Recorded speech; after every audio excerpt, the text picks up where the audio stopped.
ችግር የለም አላቀሽም። እኔ ብዙም አላቅም ሂስቶሪያችሁን። ግን አንድ ነገር ማለት ፈልጋለሁ።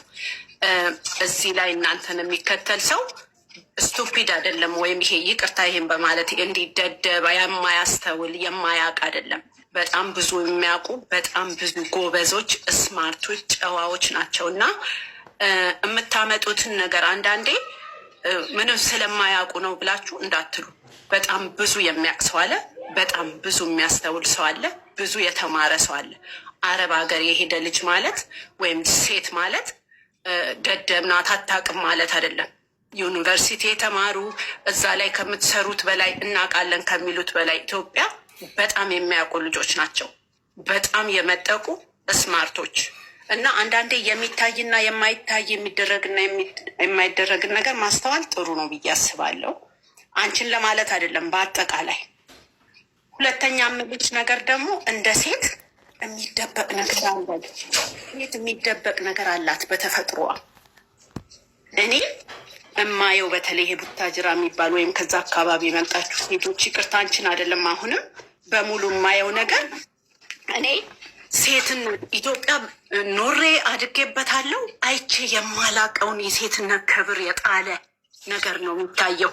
ከአንድ ሰው ከሁለት ሰው ውጭ ሃይማኖት ታደሰን ነው ባፌ ሞልቼ ጨዋ ሴት ብዬ የምላት።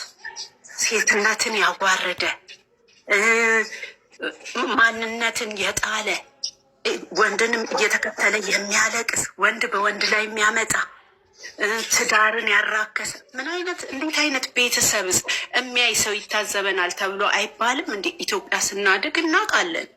ወይ ፍሬንድ አለኝ እንኳን ብለሽ እኮ ትፈሪያለሽ አይደለም? ሚዲያ ላይ ወተሽ ወንድ አልጋ ላይ ተኝቶ አንቺ እንደገና ወንድ ይዘሽ መተሽ ደግሞ እሱን እንደዚህ አይነት ነገሮች ባይተወይ ልጆቹ እያዩ የሚሳደቡት የሚናደዱት ክብር የጣለ ነገር ስለሚያዩ ነው እንጂ ደደብ ስለሆኑ አይደለም የሚከተሉት እና ድራማ ነው እያሉ የሚሉት። ገብቶሻል? እና እኔ ኢትዮጵያ የሚባለውን ነገር በጣም ሴትነትን የጠላሁት በእነዚህ በሚባሉት ልጆች እና በማያቸው ነው። እና ከቻላችሁ እውነት እንኳን ቢሆን አንዳንድ የሚደበቅን ነገር ደብቁ። ገንዘብ እንኳን ብታገኙበት ነገ ልጆቻችሁ አይተው ለከማማ እንዲህ ነበርሽ አባባ እንዲህ ነበርክ እኮ ይላሉ። ነገ እኮ ሌላ ሰው እኮ አላችሁ። ሌላ የሚመጣው ሰው ያየዋል። ደግሞ ይሄ ቪዲዮ ነው፣ የማይለቅ ቪዲዮ፣ የማይወጣ ቪዲዮ እና ለሚመጣው ነገር አስተውሉ። ገና ለገና ዛሬ ብር አገኛለሁ ተብሎ ነገ ዋጋ የሚያስከፍል ነገር ባታደርጉ ደስ ይለኛል። እንደኔ ያውልሽ እኔ አሁን እዚህም የገባሁት ሌላ ነገር ፈልጌ አይደለም። ጀስት ፎሎ ልታደርጉኝ ልታበረታቱኝ ነው። እኔ ስለሚለው አላውቅም፣ ስለ ራሴ ነው የማውቀው። ማለት አንዳንዶቻችሁ ሌላ ነገር በህይወታችን ድራማም ሊመስላችሁ ደስ እንዳላችሁ፣ ማለት ልብን የሚያውቀው ፈጣሪ ነው አይደለ? ምንም ልልሽ አልችልም። ማለት እንግዲህ የተሰማሽ በሌላ ነገር ያዘሽበት ነገር ሊኖር ይችላል። ያ ነገር ነው እንድትናገር ያደረገሽ እና